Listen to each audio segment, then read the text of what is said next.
Evening, everybody. Now, I'm assuming that everybody saw the Rapture Madness this past week where it was predicted. And I don't want to say that it was prophesied because saying that it was prophesied carries the implication that it's based on the Bible, because this is not based on the Bible. But it was predicted that the rapture would happen on September 23rd, and this is 2025. Now, I'd like to start out by saying to all believers, quit date setting. Just stop it, okay? Now, it's okay to discuss what's in the Bible and perhaps speculate, but when you date set and it fails to come true, it does nothing but damage the message of the church. And people say, oh, those Christians, they don't know what they're talking about. That's the best that we can hope for. Usually they'll say that the Bible is false because it didn't come true and it's not based on the Bible. Now, I personally believe the Feast of Trumpets from the evening of September 23rd through the evening of September 24th this year is a good candidate for the correct date of the year for the rapture. However, there are some people that I respect very highly who think it will occur on a spring festival. Biblically, we can make a safe assumption that it will happen on a feast day. We should be more aware of the Jewish feast day since Christianity is a Jewish religion at its core. But we also know that it can't happen before other certain events happen. Now, there's also a lot of debate about the timing of it, who's going to be taken, and on and on and on. A lot to discuss about it. And part of the problem with interpreting events is that some very popular translations were not translated literally due to political concerns with both the secular and religious leadership. They had to tiptoe around what they said, and so it's not quite accurate or kind of obscure. But for Christians, it's okay to talk about it. It's okay to study it. It's good to study it. It's fine to speculate, but quit setting dates. This happens every few years. When you do that, you delegitimize the Bible and you delegitimize the Word of God. Now, we have many examples of false prophets predicting the end of the world or the second coming. There was the 88 reasons Jesus is coming back in 1988, and prophecy doesn't care about our Gregorian calendar. Then there was the October 21st, 2011's the end of the world. There was Heaven's Gate that thought that they would become immortal and that a UFO with Hale-Bopp comet would take them all away. This one is not strictly a Christian group. It was a mixture of Christian, New Age, and UFO beliefs, but they thought they would be taken to the next level of human evolution along with Hale-Bopp, and they committed mass suicide to do it. But most people viewed it as a Christian cult because it did have Christian underpinnings in it. Now, technically, most cults are Christian, but they're just in great error. But then there was the December 21st, 2012 as the end of the world scare, which was centered around the Mesoamerica long count calendar. And although it centered around the Maya civilization and events around Chichen Itza in Mexico and Tikal in Guatemala, it somehow got associated with Christians as well, perhaps because most Christians didn't speak out against it with truth. Or you hear people say that Jesus is going to return during the next blood moon. Well, the blood moons are important in prophecy for dating, especially when they occur in conjunction with Jewish holy days, but they're indicative. They're not declarative. It tells us what season, not exactly what day. They're signs to look for, but not signs to set dates by. And while there's good reason to believe that Jesus will return during a Jubilee year, we shouldn't be too adamant about that, nor should we predict which Jubilee year he's coming back in. Matthew 24:36 says, But if that day and hour knoweth no man, no, not the angels of heaven, but my Father only. Then Matthew 18:6 through 7, this is why we don't need to deceive people, even if it's not intentional. But whoso shall offend one of these little ones, or cause us to trip up one of these little ones, which believe in me, it were better for him that a millstone were hanged about his neck, and that he were drowned in the depth of the sea. Woe unto the world because of offenses. For it must needs be that offenses come, but woe to that man by whom the offense cometh. In other words, God's telling us things are going to happen, but you don't want to be the one that caused them to happen. Now, this is one reason why I spend more time on teaching the Bible than I do on prophecy. Now, obviously, we do study prophecy in this series of events, But most prophecy is there as a warning and as a code key so that when an event happens, you can say, oh, that's what that prophecy was talking about. You don't set dates by it. For example, the Psalm 83 prophecy has to occur before most end times events take place. And even then, we don't know if it kicks off the end time events, if it simply happens before the end time events, or if it is one of the end time events. Now, I promise we will talk about Psalm 83 at some point in the future. Don't know how long it's going to be, but we will talk about it because it's important. But because I teach more on what the Bible says, we can all take that knowledge and we can apply it to real life events and situations. The Bible's not a book of directions that says turn here, go straight, slow down, speed up, or anything like that. It's a book of examples and types that we can use to apply to everything in our lives. It's like a motorcycle racer first has to learn how to use a throttle or brake and a gear shifter, but also balancing, cornering, etc. But once he gets experience and gets on the track, he has to be ready to apply instinct to any given situation. And when we study the Bible and when we learn the Bible to the point that we can apply it, it should become our instinct. Our type 1 thinking, which is, we discussed this in the past, type 1 thinking are things that you know really well. Type 2 thinking are things you have to think about that somebody else might be an expert on. But we have to use our type 1 thinking in this. And the way we do that is we study the Bible so that we know it. I will say, however, that prophecy is a lot more popular to talk about, as you can tell by the view count on the videos on this channel. I'm not here for view count numbers, so I'm going to continue teaching as God leads me, but the videos that are about prophecy get a lot more views. Sometimes the prophecy is going to be more popular than others, and other times less popular, but everything's important. That you have to make the Bible your instinct. Proverbs 1:5 says that a wise man will hear and will increase learning, and a man of understanding shall attain unto wise words. Then Philippians 4:9 says, those things which you have both learned and received and heard and seen in me, do, and the God of peace shall be with you. We're continually commanded all throughout the Bible to do. And if we don't do, or if we don't know what to do, then we can't do. We're going to be wandering aimlessly in a wasteland. We're supposed to do, but we have to know what we're supposed to do. Proverbs 25:2 says it's the glory of God to conceal a thing, but the honor of kings is to search out a matter. So when you're ignorant of what the Bible says about something, it's easy to be seduced into doing something that is anti-biblical just because it sounds good to human reasoning. Now we're looking at the latter days. There's more than one time period in the Bible called the latter days. If God is giving a prophecy about something about certain events, when it gets close to the end of that event, it's called latter days. But what we're looking at is we're looking at the latter days for the end of the earth in this age before the return of the Lord. Now we know that there's going to be this person that we call the Antichrist who's going to seduce and rule the world. We're going to look at some specifics that we're told about him, but first we're going to take a look at how he will be able to take over. Now, we looked at the worldly political divide and how the left is anti-God, at least they're anti-God in the Bible, and how we're at war with them, mainly because they've declared war with us. And it used to be a war of words and ideas, but it's now been brought into the physical world to try to force their viewpoints upon the rest of the world using force and silencing any opposition. Now, the three areas that we're going to be looking at this primarily is going to be through communism, Islam, and secret societies, including the Jesuits, and perhaps especially the Jesuits. Now, I want to once again reiterate that this is not an attack upon Catholicism itself, and especially not an attack upon Catholics. It is about a specific group that will take over the power structure of the Catholic Church. It'll be the birds in the mustard tree. Now, Protestant church is just as guilty. It's just not as large of a power structure under a single tree.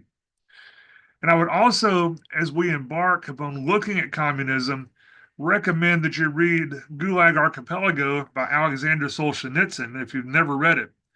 You can download it electronically or you can buy a paper copy of it relatively inexpensively. It gives you a good idea of what was going on in the Soviet Union when communism first took over there. Well, first thing that we need to look at is what is communism? And people say, oh, brother, that's just a boogeyman to keep people in fear. Well, I can tell you what, when I was growing up, the enemy was always the communist.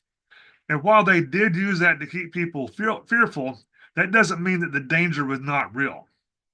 And then I hear people say all the time, but I'm for socialism, not communism.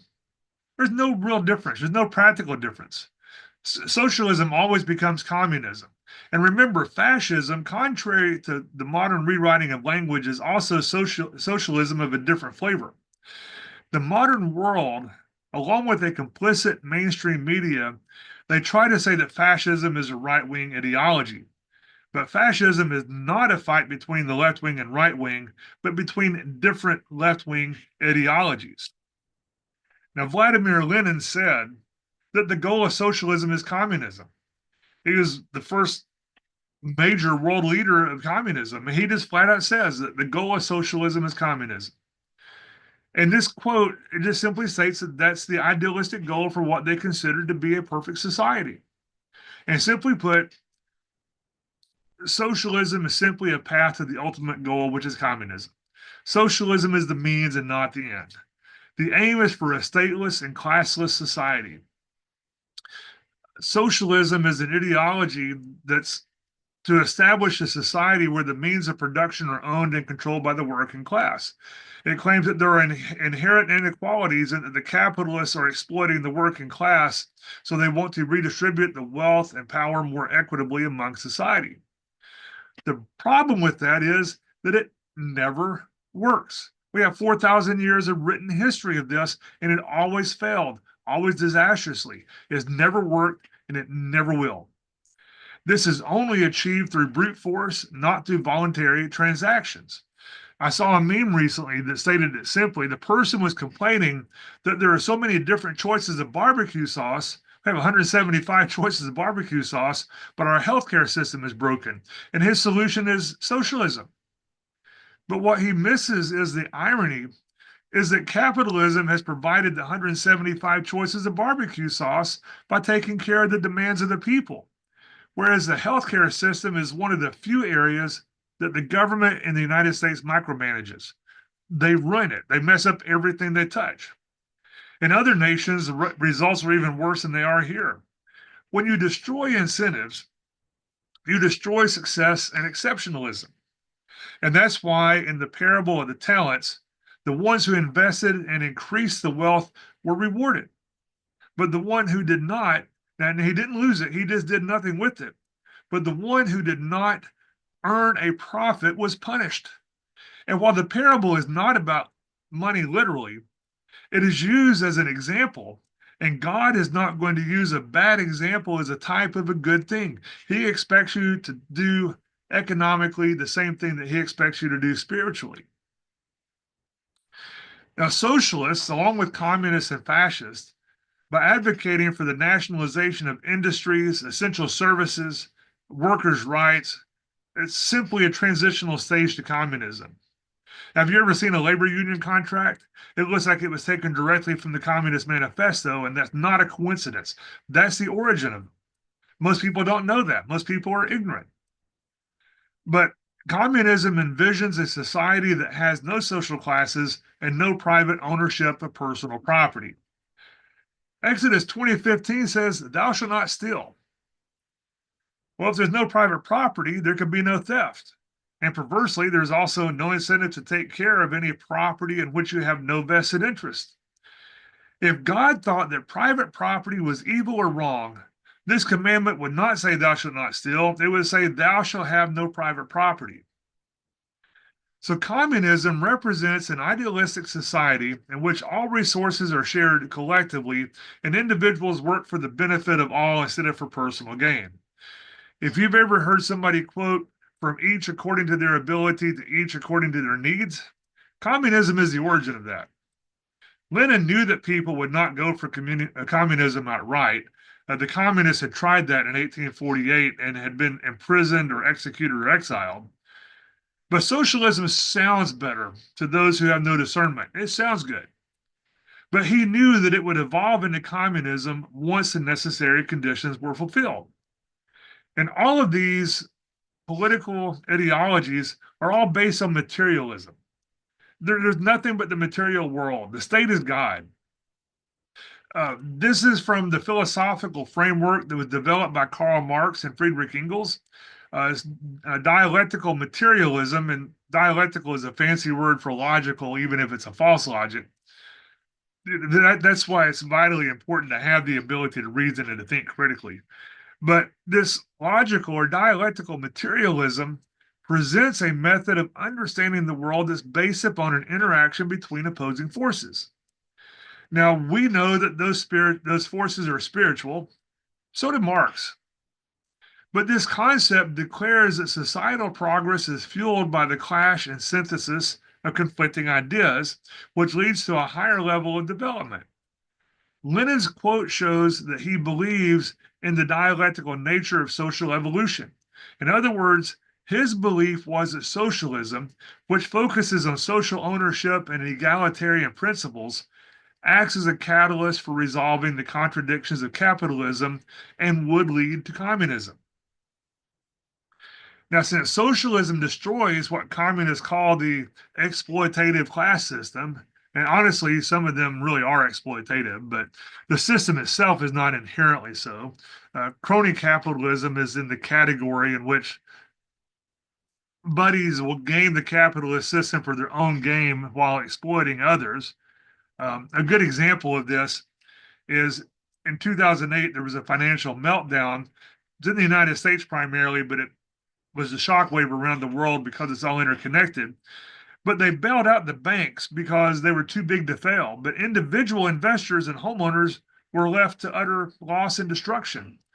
The bankers were all a bunch of Ivy League graduates, mostly from Harvard, and they were buddies with powerful people in the government. Once again, all Ivy Leaguers, mostly from Harvard. And so they were bailed out from their bad choices. However, individual homeowners who were subject to financial ruin because of the bankers and government, their bad choices were hung out to dry. They had to pay for it themselves. That's not really capitalism. But what the communists call the exploitative class system, the social system itself would be set up for communism to simply step in. Once it was destroyed, they would be step in to fill the void.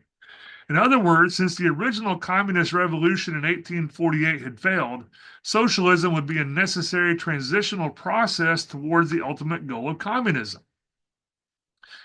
Now, there are many people who think that Lenin's quote is just simply memorable, thought provoking, and deep. However, Lenin's quote should draw scrutiny and debate. You should look at it really closely. Um, there are those who understand this because it does draw scrutiny and a debate, and those who do this, they have to be silenced because they oppose them with truth. They use facts and they can't argue with facts, and so they have to silence anybody who challenges this. But Lenin's ideas about socialism phasing into communism was either a lie or he was self-deceived. Socialism requires centralized authority, requires government. That what they say that it requires for communism is there's no government. But socialism always requires a strong government in order to carry out the economic planning, the equitable distribution of resources, and everything that goes along with that. Since most people are not willing to give up what is theirs to strangers, then force is necessary, which creates a tyrannical government. Now, as Christians, we're told to help the poor. We're told to do so voluntarily. We're not told to use the threat of death to take from one person and give it to another, which is what communism does. This tyrannical government is a deviation from the stated goal of communism. And honestly, many people truly believe that that system will work, but the powers of darkness know that they will not work. But since they crave power, they don't care if it works. They just want the power. That's fine with them because that tyrannical government will give them that power. Now, human nature is inherently self-interest, and self-interest includes those that you choose to care for, your family, your friends, your kids. You may go down to the community center voluntarily, but human nature is to be what you're self-interested in. For a communist leader, Self-interest is simply the protection of power and position. Communism is inherently tyrannical, even if its supporters are originally idealistic. It always evolves. But the goal of socialism is communism, and communism at its roots is satanic. Oh, brother, you're just making that up. It's beautiful. Can't we all just get along? Well, I'm going to show you that it's not. It's not beautiful. It is satanic. We as a culture have tolerated evil for many decades now, and it's put us in a deep hole. The Soviet Union was the example when I was growing up, but they learned the hard way that communism doesn't work. East Germany, before the Berlin Wall came down, was an utter failure, and they are, ironically, falling back into their same failing ways. But today we have North Korea, Cuba, China. China's a communist government, but mostly a capitalist economy, but even so, they're still failing. Have Cambodia, Venezuela, even Mexico has its roots in communism, which still permeates their society, even though they're technically a democratic society. These societies have no political freedom, they have little economic freedom, and even less religious freedom. And religious freedom gives hope to the masses of people. And if the people have hope, that is not conducive to being ruled over. The governments have to keep the people from having hope. There's a quote that says that the government that's big enough to give you everything you want is also big enough to take from you everything you have. This quote's often attributed to Thomas Jefferson, but there's no record that he ever said that. Gerald Ford used the quote in a joint session of Congress, but he didn't originate it. It was always already around. I think Ronald Reagan used it, but it's a true statement. If that government is big enough to give you everything, they had to first take it from somebody else, and they can take it from you. In the Soviet Constitution of 1936, Article 12 says that labor in the Soviet Union is a duty and honorable obligation of each able citizen according to the principle that those who do not work will not eat. Sounds like a pretty good principle, right? What does the Bible tell us? 2 Thessalonians chapter 3, verses 10 through 15. For even when we were with you, this we commanded you, that if any would not work, neither should he eat. For we hear that there are some which walk among you disorderly, working not at all, but are busybodies. Now them which are such we command and exhort by our Lord Jesus Christ, that with quietness they work and eat their own bread. But you, brethren, be not weary in well-doing. And if any man obey not our word by this epistle, note that man, and have no company with him, that he may be ashamed. You count him not as an enemy, but admonish him as a brother. You're not going to work, you're not going to eat. 1 Timothy 5:8. But if any provide not for his own, especially for those of his own house, he hath denied the faith and is worse than an infidel. Genesis 2:15. And the Lord God took the man and put him in the Garden of Eden to dress it, which means to cultivate it, to work it, but put him in the Garden of Eden to dress it and to keep it. Has to maintain it. Man was made to work. And if you're not going to work, you don't need to eat. So many of these modern believers in communism, including inside the church, while they're obviously blind to history, they think that this means they won't have to work. Talk to them. They get upset because they have to work 6 hours a day or 8 hours a day or anything like that. They're, oh, well, how can I do this? I think they're not going to have to work. In the Soviet Union, every citizen is entitled, or was, they no longer exist, but in the Soviet Union, every citizen was entitled to housing, education, healthcare, and food. But if you insisted on your right to not work, you would end up in the gulag. You'd end up in prison. In the United States, if somebody's too lazy to work, we give them free food, clothing, and shelter, and yet they still consider themselves to be oppressed. In the Soviet Union, if you didn't work, you'd get 10 years of hard labor. But the government that controls everything can stifle all dissent by destroying the economic situation of anybody who points out their defects. In a communist society, all jobs, all education, the national police, the medical system, the courts, the electoral system, housing, food, military, the press, transportation, every single aspect of life is controlled by the central government. It's never efficient, it's never kind, and it's always destructive while protecting those at the top. Free healthcare? Sort of. But it's always so bad that the citizens search for other avenues to get healthcare. Since the government doesn't like competition, it bans all other avenues of necessity, so people turn to the black market for things such as medical care. The Hong Kong protesters, they used to be free, part of England, and China took them over. They're now communist.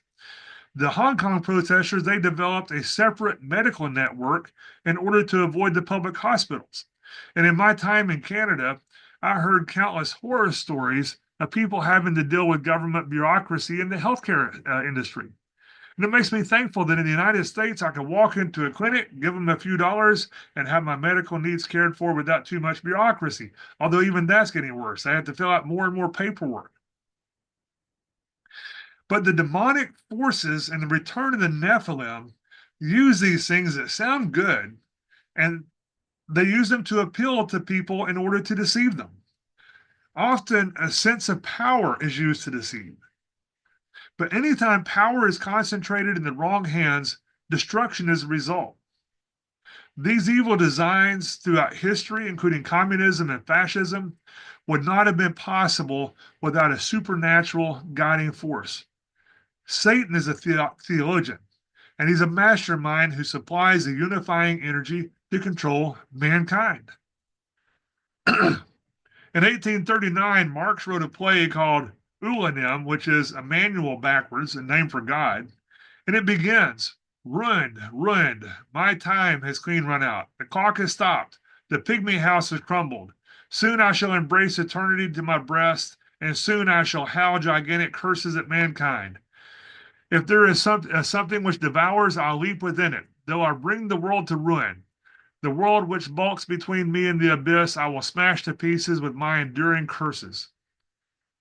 The play is about a pact with the devil, and it's full of violent and eccentric characters. Marx's fixation with destructive behavior was prevalent throughout his entire life. He loved the words of Mephistopheles in Faust, which said that everything in existence is worth being destroyed. That was his philosophy, and this includes the proletariat and the comrades. Mikhail Bakunin, who's a revolutionary anarchist in Russia, was in conflict with Marx for control of the Brotherhood. They were birds of a feather, but they both wanted to rule the roost, and you can't have two birds ruling the same tree. Bakunin did more than simply praise Satan. He had a concrete program of revolution, not to free the poor people from exploitation, but to awaken the devil in the people and to stir up their basest passions. Make no mistake about it, these people are not atheists. They simply hate the one true God. They hate Yahweh. Bakunin stated that our mission is to destroy, not to edify. The passion of destruction is a creative passion. And that is the absolute root of communism, is destruction. Now, Marx and Bakunin, they had formed their first international, and they fully endorsed this program. In the Communist Manifesto, Marx and Engels said that the proletarian sees law, morality, and religion as so many bourgeois prejudices behind which lurk and ambush just as many bourgeois interests. Have you ever had a discussion with any of these members of these modern communist groups, whether it's BLM, Antifa, or any of the others? And they'll shout, what right do you have to decide what is right, or moral, or legal, or traffic laws, or anything on down the list? It's all about destruction of society. And it should be noted that these communist groups, they use names that have nothing to do with what they say they are. Right, the Symbionese Liberation Army had nothing to do with liberation. The Democratic Republic of North Korea is not democratic, and Black Lives Matter is not about Black lives. Isaiah 13:11, and I will punish the world for their evil and the wicked for their iniquity, and I will cause the arrogancy of the proud to cease and will lay low the haughtiness of the terrible. And this time is coming. Tradition is tradition for a reason, and it's tradition because it works. Traditionally, it was based upon biblical principles. You should not commit unrighteous killing. You're not to steal. You don't commit adultery. On down the list. Love the Lord your God and love your neighbor. I literally had a discussion with somebody who said that traffic laws are racist. What gives you the right to decide that red means stop and green means goes? And literally, that small of an issue is something they feel the need to destroy. Ironically, I pointed out to her that the traffic signal was invented by a black man named Garrett Morgan. She looked it up, went and told her friends, and they quit complaining about traffic signals and started complaining about other traffic laws. But these communist groups, to their worldview, all laws must be destroyed so that they can replace them with their laws. Now, another socialist thinker of the time, and I'm probably going to butcher this name, Pierre-Joseph Proudhon, also worshiped Satan according to Bakunin.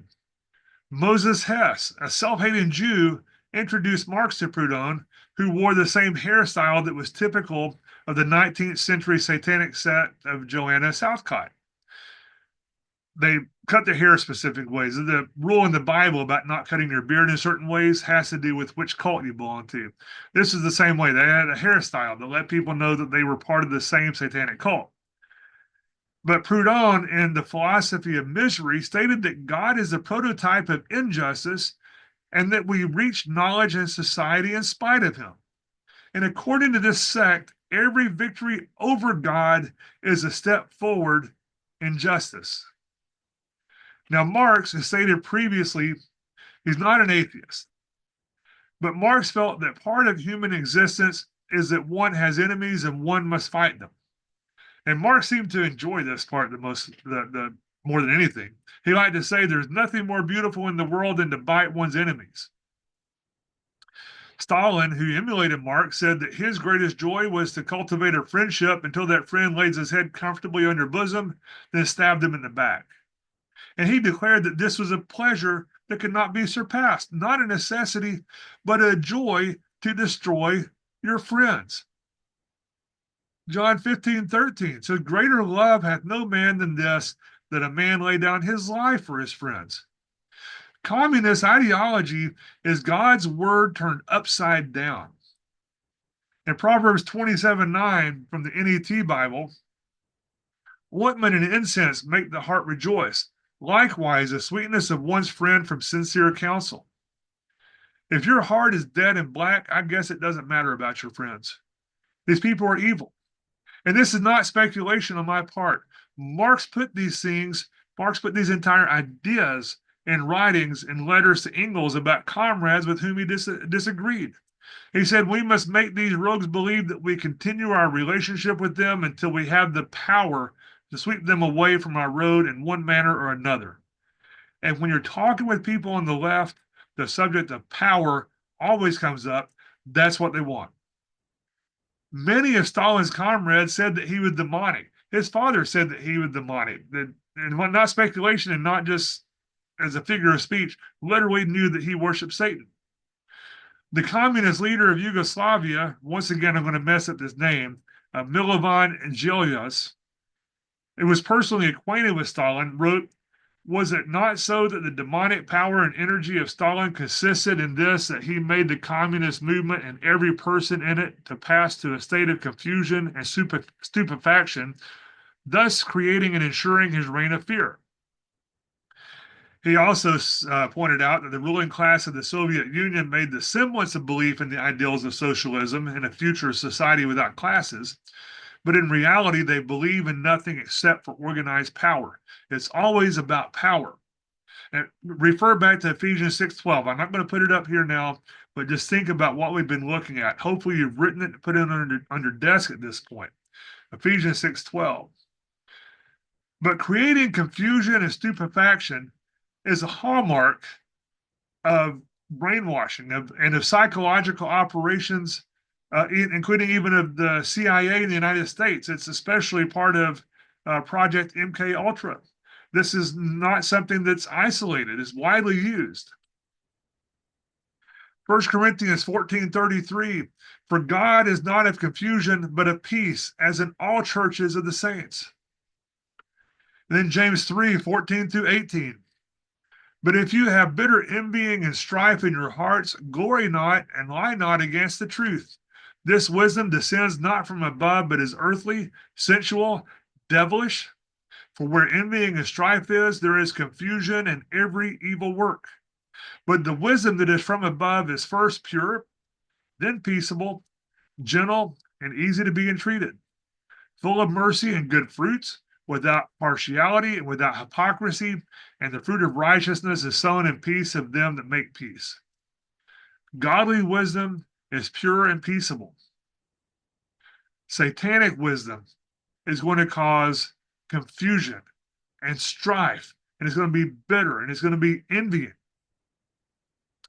Communism is the enemy of God. Communism is the enemy of the church, and communism is the enemy of all faithful believers. And contrary to popular belief, there's no such thing as Christian socialism as a form of government. That's a lie straight from the doctrine of demons. What people are referring to are believers who voluntarily pool their resources to live together, not form a government that forces other people to do so. Mao Zedong wrote that from the age of 8, he hated Confucius and wanted to destroy the Confucian temple with all his heart. Is that something normal for an 8-year-old to want to destroy his own religion? And technically speaking, Confucianism is not a religion. It's a system of ethics and morals, which are mostly positive. But it's not normal for an 8-year-old to want to destroy those temples. That is demonic influence. Now, Friedrich Engels said that the universal love for man is an absurdity, and in a letter said that we need hate rather than love, at least for now. Che Guevara, the latest rage among all the college kids, he said the same thing. Hate is an element of fight. Pitiless hate against the foe, hate that lifts the revolutionist above the natural limitation of man and makes him become an efficient, destructive, cool, calculating, and cold killing machine.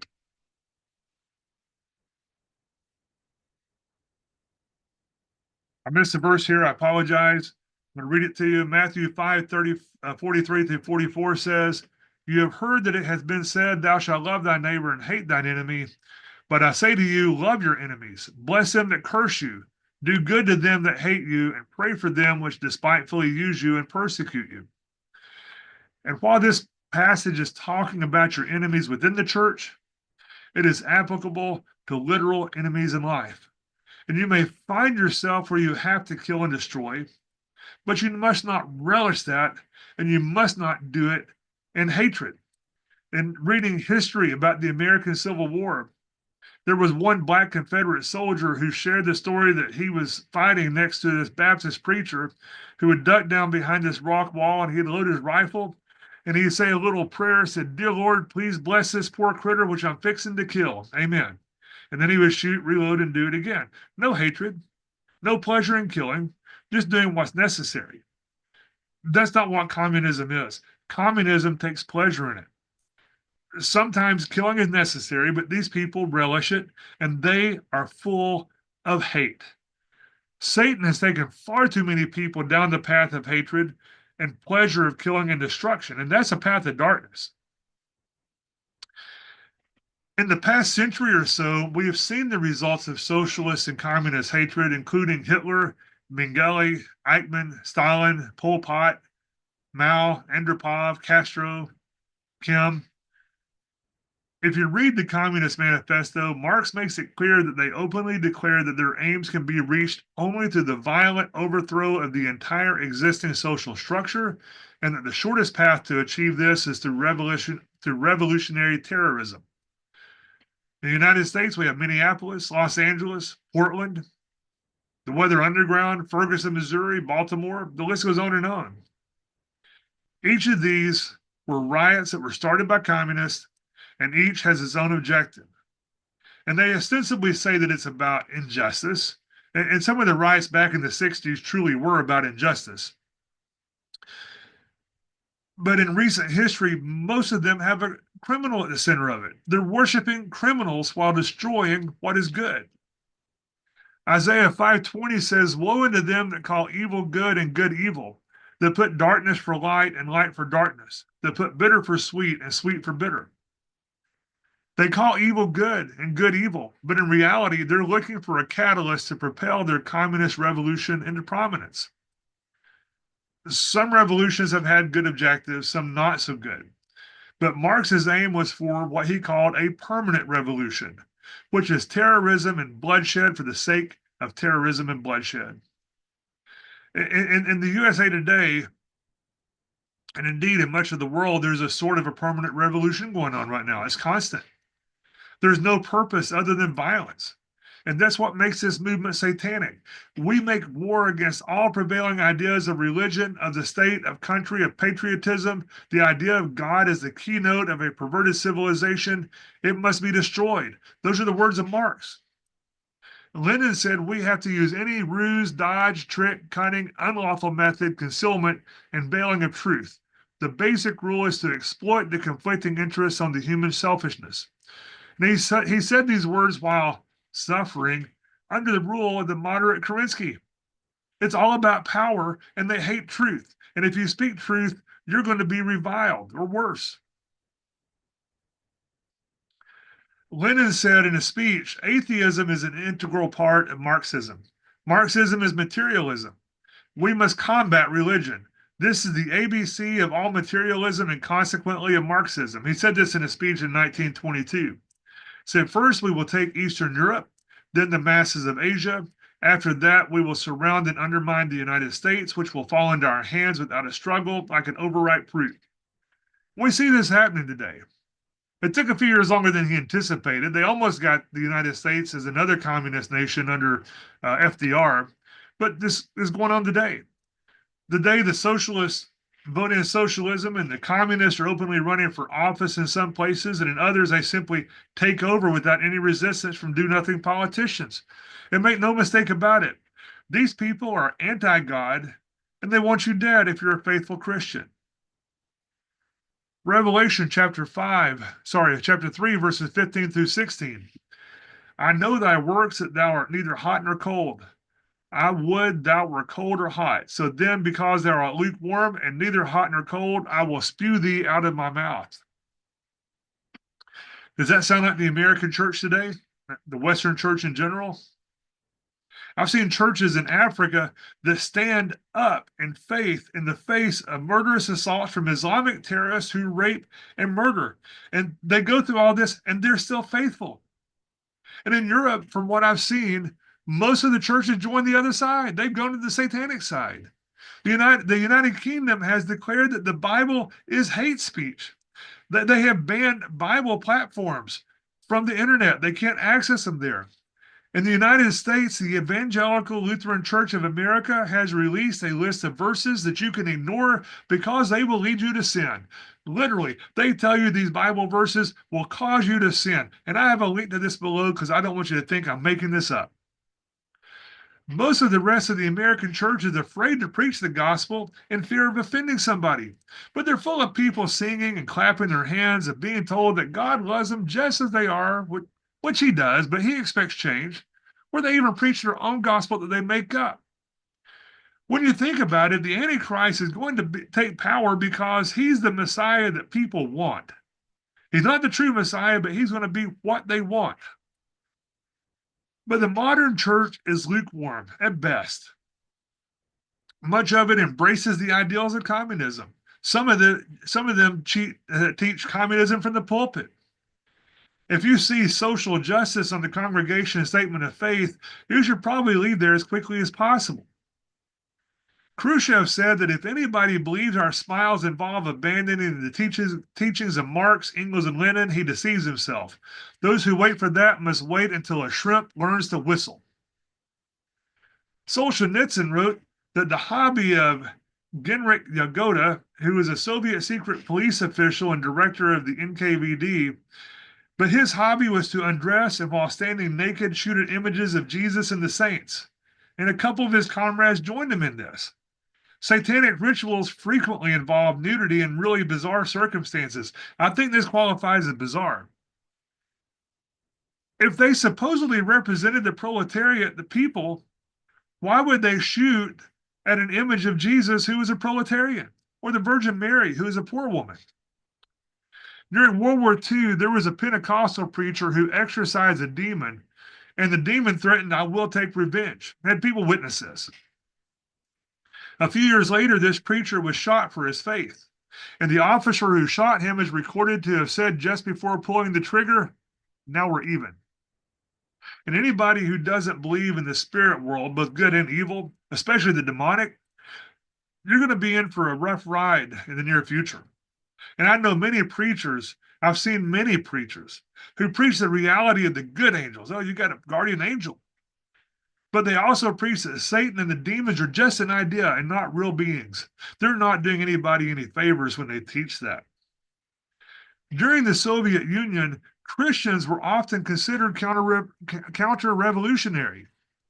Ironically, today, Russia is currently actively fighting against Satanism, and they're fighting for the traditional family, all while the United States and most of the Western world is embracing Satanism and trying to destroy the traditional family. And I'm not going to list all of these stories here, but there are countless stories of persecution of Christianity by communism, many that would be far too horrible to speak about here anyway. But I do want to add one more thing about this here. On November 7th, 2022, which is the National Day for the Victims of Communism, the updated tally on their death count during just the 20th century, and this is only from 1900 to 1987, doesn't count since 1987. But just during the 20th century, they murdered 169 million people. There's a link to this below.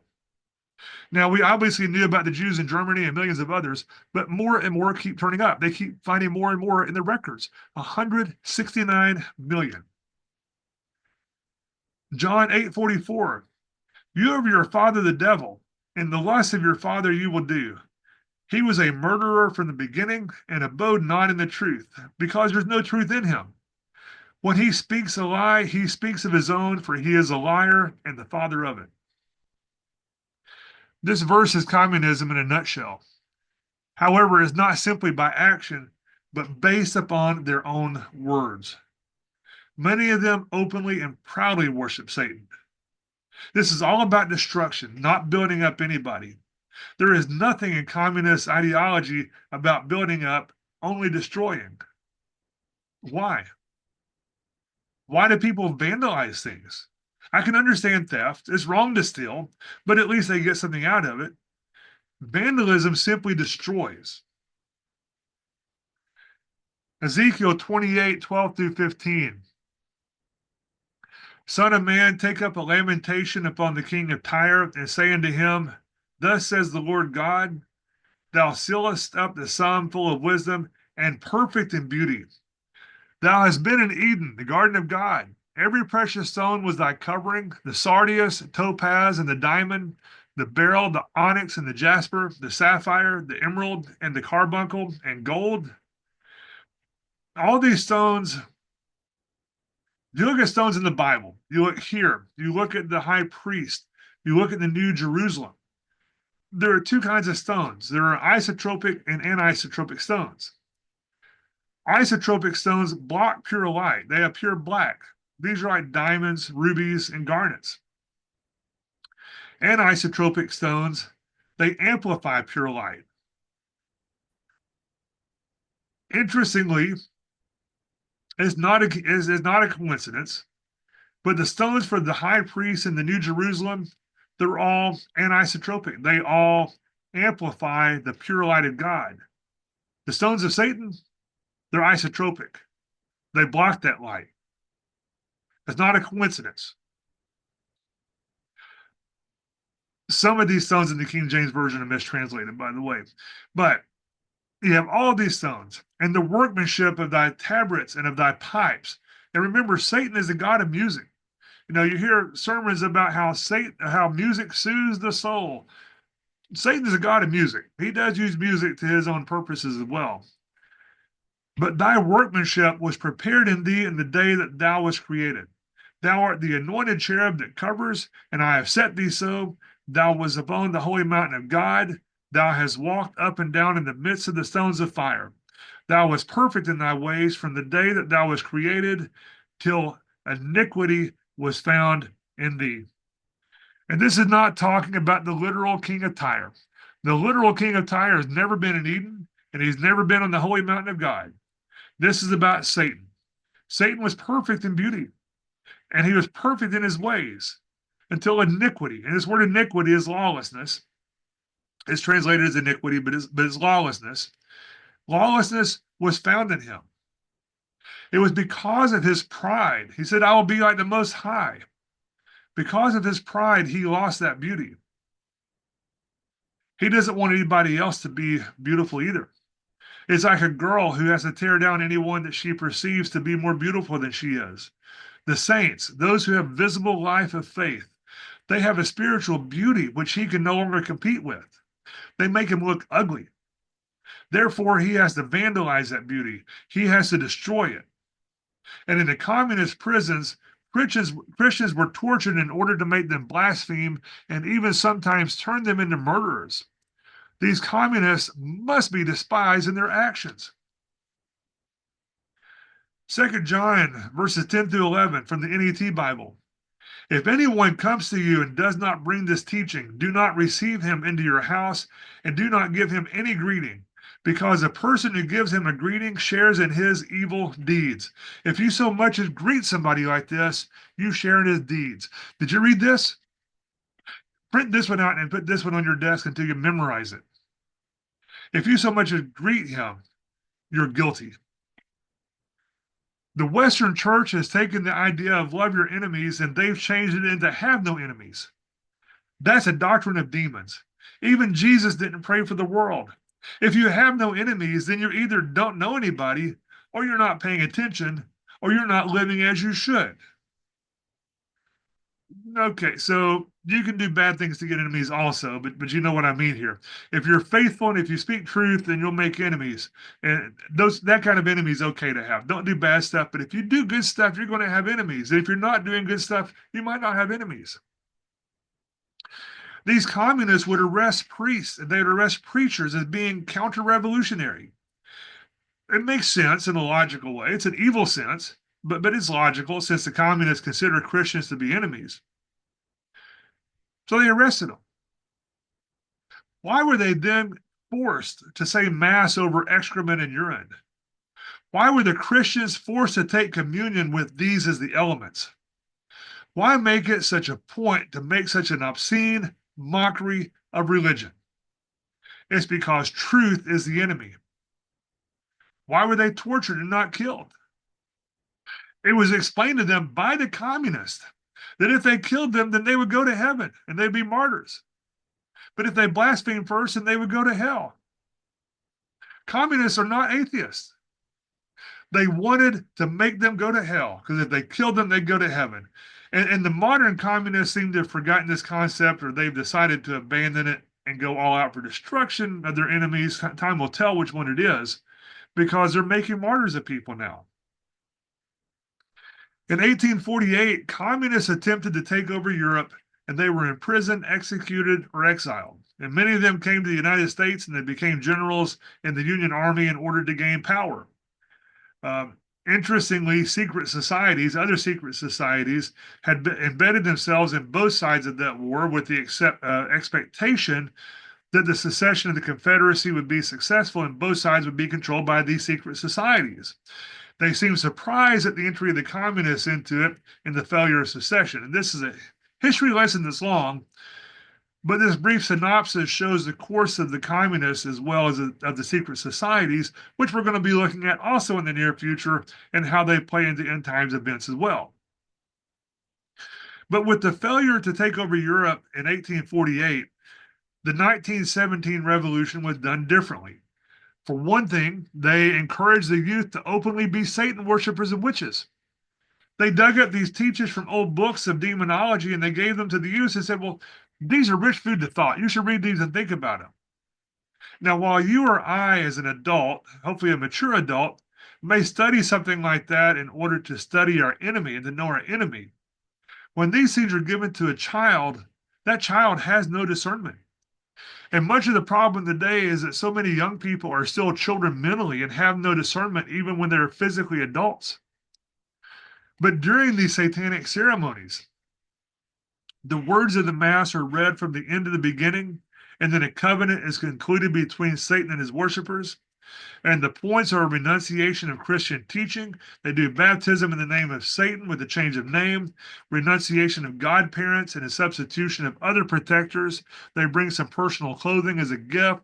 They swear loyalty while standing in a magic circle and inscribing the new member's name in the Book of the Dead. Now, this is not the Egyptian Book of the Dead or the Necronomicon Ex Mortis, but it's a Book of the Dead of the Covenant as opposed to the Book of Life. Now, new members would have to do gifts and deeds that are pleasing to Satan. They would have to concentrate their own children to Satan, often sacrificing them. They would have to keep the secrets of the covenant and to demean the Christian religion. And do you know people who do that? I call them evangelical atheists, but these are people they simply don't believe. It's not that they simply don't believe, but they actively and very vocally denounce Christianity at every opportunity. Oh, that person's a Bible thumper. There's something wrong with that. Or, oh, you go to church because you're brainwashed. They don't just let it go. They have to keep doing it. The Communist magazine says that this devilish anti-world is just like ours externally, but man has to reply with evil to every success in life. It declares that Satan is not the foe of man. He's the life, love, and light. It's about destruction. They claim that God is the enemy. They're not atheists. They turn the state into God, and the state itself serves a higher God who is Satan. Proverbs 16:18 says, "Pride goes before destruction, and a haughty spirit before a fall." This was the sin of Satan. This was his downfall. Today, we have an entire month dedicated to pride. It was a sin of communists. They hated God, and they knew that they had a better idea of what was needed. They all fell, usually quite dramatically. This is what's coming today. And my friends in Haiti, they see the results of this every day, and it's getting worse. The few people there who actually want to do better usually are either corrupted or they're swallowed up or they're killed. The rest just want to destroy and steal and kill just like their father, the devil. Now, I stated before that the roots of communism are satanic. And I wanted us to look at some of it here so that it's not just my words, but the words of the communists themselves. And there's far too much here to cover in one evening, so we'll finish that next week and move on to Islam and the Jesuits. But in closing, you may ask yourself, how do people fall for this? There are certain intimate corners of our lives that once those points are touched, the marks remain forever as a poison in life. And young people, and maybe physically young or just mentally immature, like a lot of young people are today, they don't have defenses against them. These satanic ideas are introduced to youth in a manner that subtly implies that it's merely information, but it's intended to rouse curiosity, make them want more. After the Harry Potter phenomenon, and not even real magic is presented in Harry Potter, but people got so interested in magic, the demand for the most popular witchcraft magazine increased many-fold, and they couldn't even keep up with the printing demands of it. Movies that would be interesting for a mature person became incentives to the immature mind to want to duplicate that power, and so on down the line. It doesn't stop. We look at these things as adults and we see them differently than children do, and it affects the children a lot more. Aleister Crowley, who's a member of the Golden Dawn and an occultist who founded the religion of Thelema after being dictated the book of the law from a spiritual entity, said, "Do what thou wilt shall be the whole of the law." That's everything in the law of Satanism. Do what you want to do. That's the very definition of lawlessness in the Bible. Lawlessness literally means to do what's right in one's own eyes. Lawlessness says there's no right or wrong. There's no moral or immoral. Just do whatever you feel like to whomever you want to. 1 John 3:4, whosoever commits sin transgresseth also the law, for sin is a transgression of the law. For the NET Bible, which is a little bit easier to understand, Everyone who practices sin, this is present tense, durative action, ongoing. Not everybody who commits one sin, but somebody who keeps doing it. Everybody who practices sin also practices lawlessness, present tense also. Indeed, sinning is lawlessness. When someone is initiated into higher levels of the satanic church, they take an oath of, I will always do only what I will. Do what thou wilt shall be the whole of the law. These children are indoctrinated with this idea that there is no authority beyond yourself except for power. In other words, if they can use power over you, you have to do what they say. But if you can use power over them, then they have to obey you. This is why the left is so obsessed with power. The Christian way to do it, the concept upon which the right is founded, is voluntary cooperation, not force. Numbers 15:39. And it shall be unto you for a fringe that you may look upon it. This is talking about the edge of their garment. And remember all the commandments of the Lord and do them. And that you seek not after your own heart and your own eyes, after which you go a whoring. It's that which leads you unto unfaithfulness. Communism appeals to the basest passions, and it stirs up envy towards others, and covetousness and greed. It leads to violence and destruction for everybody. Marx once wrote, it is the evil side which makes history. He played a major role in shaping history, but it was not a positive way.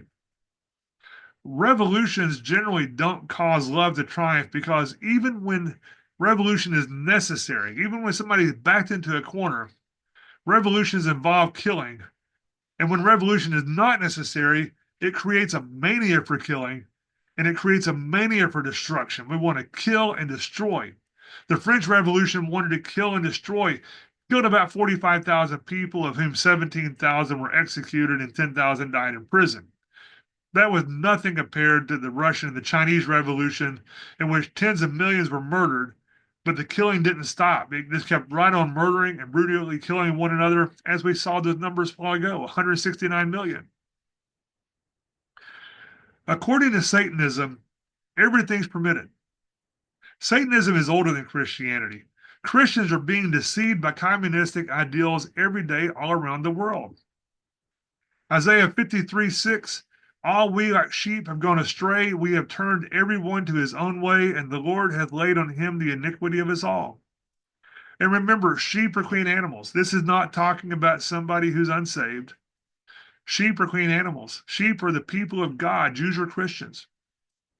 Our lawlessness, our iniquity was laid on the Messiah, was laid on Jesus, Yeshua HaMashiach, at the cross. But today, for so many, we have turned everyone to his own way. And that's to be expected of the unbeliever. But I'm talking about the believers. So many people within the church have turned to their own way. And we need to be ready for what's coming. God has warned us, and now the left themselves have warned us that they're coming for us. Isaiah 55:7 says, let the wicked forsake his way, and the unrighteous man his thoughts, and let him return unto the Lord. You can't return if you've never been there. And he will have mercy upon him and to our God, for he will abundantly pardon.